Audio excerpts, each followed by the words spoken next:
Hello and welcome everyone.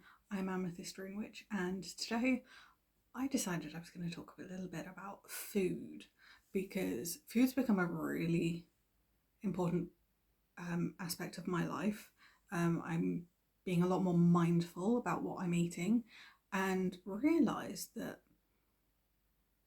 food is an easy way to hide spell work. It's an easy way to hide your craft if you are unable to practice openly and don't have a safe space where you can do it privately and on your own. So, food. It's the I'm not trying to be blasé or cliche or anything. It's food is that or any meal is a mixture of all different things. It's a potion. It's um,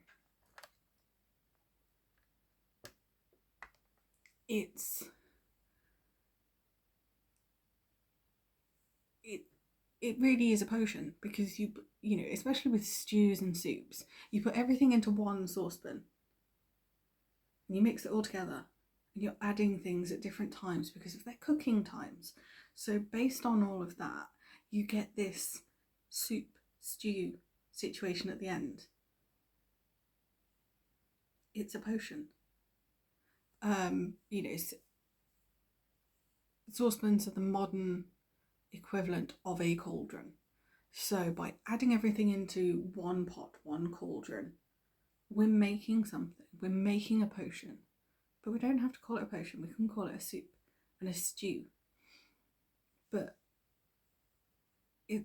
we know that herbs, you know, most of us know that herbs have their associations with different things. So you've got roses that are associated with love, lavender with calming, you know, and all the other herbs and spices that are out there. But food's the same. There's different associations with different things. So what I'm going to do is I'm going to give some of what I think are staple foods that most of us have in our kitchens that we can use, that we can sit down and think, I can make something if I put these items. You know, if I, you know, obviously this isn't a comprehensive list of foods and their associations. This is staples. It's what most of us will have. It's not everything, but there are plenty of places where you can go. I will pop one of my favourite websites in the description. Again, that's also not a comprehensive list. It does not list every food item in the world, but it goes through, you know, a longer list than what I have. And also, if you search any food item with magical associations, it will you know, you'll find a website or a dozen that will list planetary associations, elements, zodiac, maybe if there's a particular zodiac it could be associated with, and what it can be used for. So most of us have cheese, some kind of cheese. This is associated with success, happiness, communication, and cooperation. Because of course with cheese you've got the milk element, but you've also got that bacterial element. So you know, these two things have to work together in order to end up with cheese. So that makes sense to me. Milk, of course, fertility, because it's what most baby animals drink. It's what human babies drink. There's abundance, motherhood, prosperity, and beauty.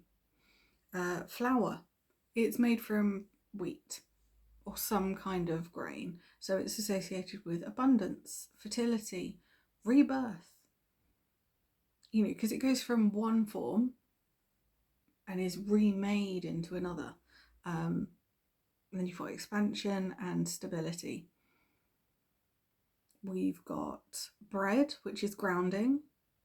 So although it's made from flour, water, milk, and a host of other things, or a mixture of other things, it's predominantly grounding.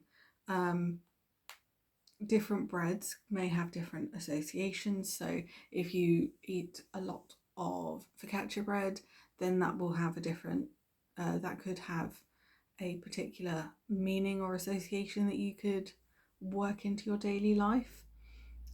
We've got beef. It's the cow. So it's grounding, passion, and emotions. Pork is, pork, I would generally lump anything pig related into this. Fertility, good luck, prosperity, and longevity. Chicken is apparently associated with divination predominantly, but you could probably find a host of other associations. Next we've got sugar. Sugar is really good for attraction, love, romance, cleansing, wisdom. If a situation needs sweetening, you can add sugar.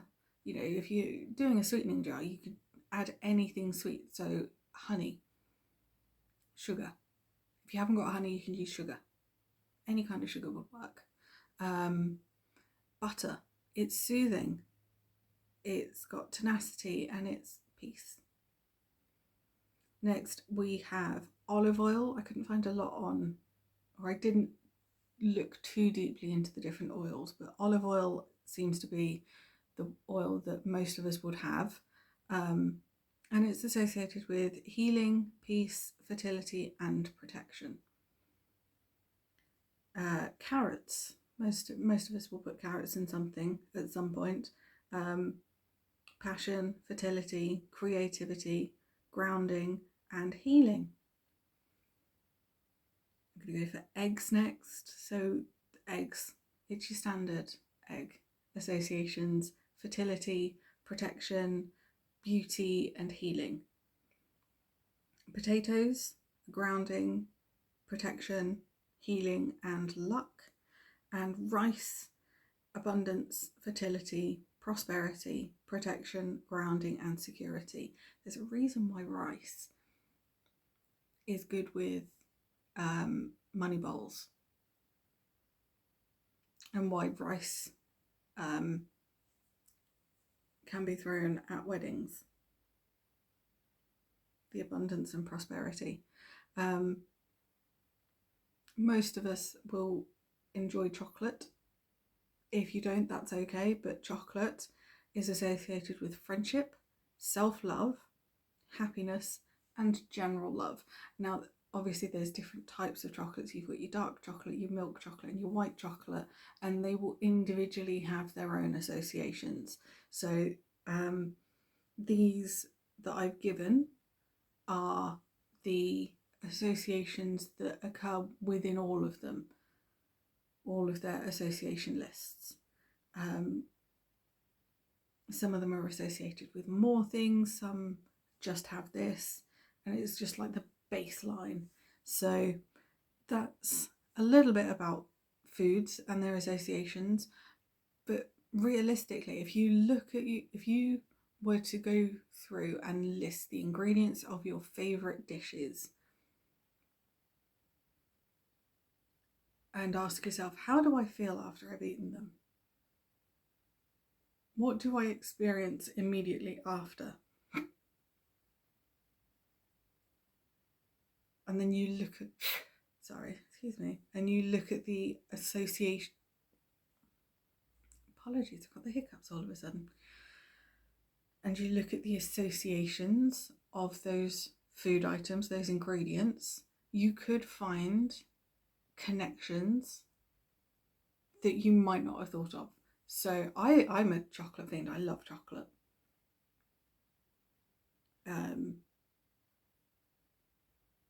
However, I have had to learn this year that about moderation, because I used to go through chocolate ridiculously fast. Now it lasts. What I buy me lasts, so it's all good. So that sort of brings in the self-love, because I wanted to love myself but I didn't know how to, and now I am loving myself. I can enjoy my chocolate more, but in moderation. It's helping me to really embody that sense of self-love. Most of these items are things that I can have. If you are lactose intolerant like myself, then if you use a soy alternative or a coconut alternative, you can bring in those coconut and soy associations instead. So it's a little short one today. I'm trying to get a bit of a theme going. So I'm going to go through the theme. So we're going to focus on some foods and foodie books. At least one foodie book anyway. And then move on to the next theme. So I'll see you soon for some more magic. Stay safe, everyone, and blessings to you all.